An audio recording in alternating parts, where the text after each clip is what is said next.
एक ब्राह्मण बालक था जो बनारस से पढ़कर घर लौटा। पिताजी ने उससे पूछा, पढ़कर के आ गए हो? बालक बोला, हाँ। पिताजी बोले, तो बताओ पाप के बाप का नाम क्या है? ब्राह्मण बालक हैरान हो गया, किताबें खोल खोल कर देखने लगा। फिर बोला, गुरुजी ने तो यह नहीं पढ़ाया कि पाप के बाप का नाम क्या है। पिताजी ने कहा, तो जाओ अपने गुरु से पूछ कर आओ या स्वयं ढूंढ कर आओ, और जब तक तुम्हें पाप के बाप का उत्तर न मिल जाए घर मत आना। ब्राह्मण बालक बेचारा घूमता रहा, सबसे पूछता रहा, पर किसी से भी संतोषजनक उत्तर नहीं मिला। इसी खोज में वह एक सुंदर से घर में पहुंचा। बाहर गौ माता बैठी थी, तुलसी का पौधा लगा था। घर बहुत पवित्र सा प्रतीत हो रहा था। उसे नहीं पता था कि यह एक वैश्या का घर है।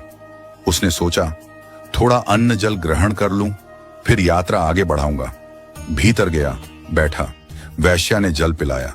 जल पीने के बाद बालक ने पूछा, देवी, आप कोई वैष्णव भक्त हैं? आपका नाम क्या है? वैश्या ने हंसते हुए कहा, नहीं, मैं कोई वैष्णव नहीं हूं, मैं इस नगर की एक वैश्या हूं। यह सुनते ही बालक चौंक गया, पानी का गिलास दूर फेंक दिया और घबरा कर बोला, अब तो मुझे गंगा जल में स्नान करना पड़ेगा, कपड़ों सहित नदी में कूदना पड़ेगा। मैंने बहुत बड़ा अपराध कर दिया। पाप के बाप को खोजने निकला था और एक वैश्या के घर का पानी पी लिया। हरे राम राम राम। पुण्य की बात सोचते हुए वह कान पकड़ने लगा और वहां से निकलने लगा। वैश्या ने उसे रोक लिया। मन में सोचा, यह बालक पाप के बाप को ढूंढ रहा है, ज्यादा दूर न जाने दूं, यहीं पर उत्तर दिला देती हूं। उसने पैर पकड़कर कहा, भगवान, आप जैसे लोग मेरे घर आते हैं, इतने दिनों से भूखे होंगे, पाप के बाप को ढूंढ रहे हैं, कौन जाने कब उत्तर मिलेगा। 2-4 रोटी खा जाइए, कुछ प्रसाद पा लीजिए। ब्राह्मण बालक बोला, तेरे घर का पानी पीकर मैं अपवित्र हो गया, अब कह रही हो तेरे घर का भोजन भी पाऊं?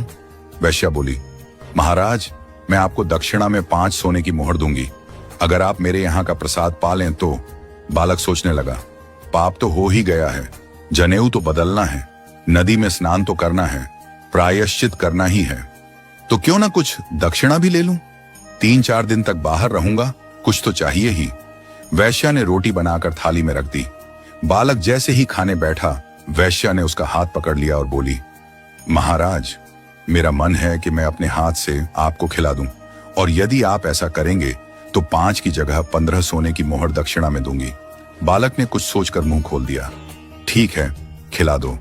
वैश्या ने कौर हाथ में लिया और जैसे ही भोजन देने लगी बोली, महाराज, एक बात याद रखना, पिताजी को जाकर कह दीजिएगा, पाप के बाप का नाम लोभ है। फिर उसने आगे कहा, आप तो मेरे घर का जल पीना भी पसंद नहीं कर रहे थे, फिर मेरे हाथ की बनी रोटी कैसे खा ली? मेरे हाथ से भोजन कैसे ले लिया? बालक बोला, श्रद्धा। वैश्या बोली, नहीं महाराज, झूठ मत बोलिए, यह सब आपने दक्षिणा के लोभ में किया। पाप के बाप का नाम लोभ है, जितना प्राप्त हो उससे अधिक की कामना, यही लोभ है। इसलिए भैया, यदि जीवन में पाप से बचना है तो लोभ से बचो। यदि कभी आपसे कोई पाप हो जाए तो एकांत में बैठकर यह विचार करना, मैंने कब लोभ किया था? आपको उत्तर मिल जाएगा। बिना लोभ के कोई पाप नहीं होता।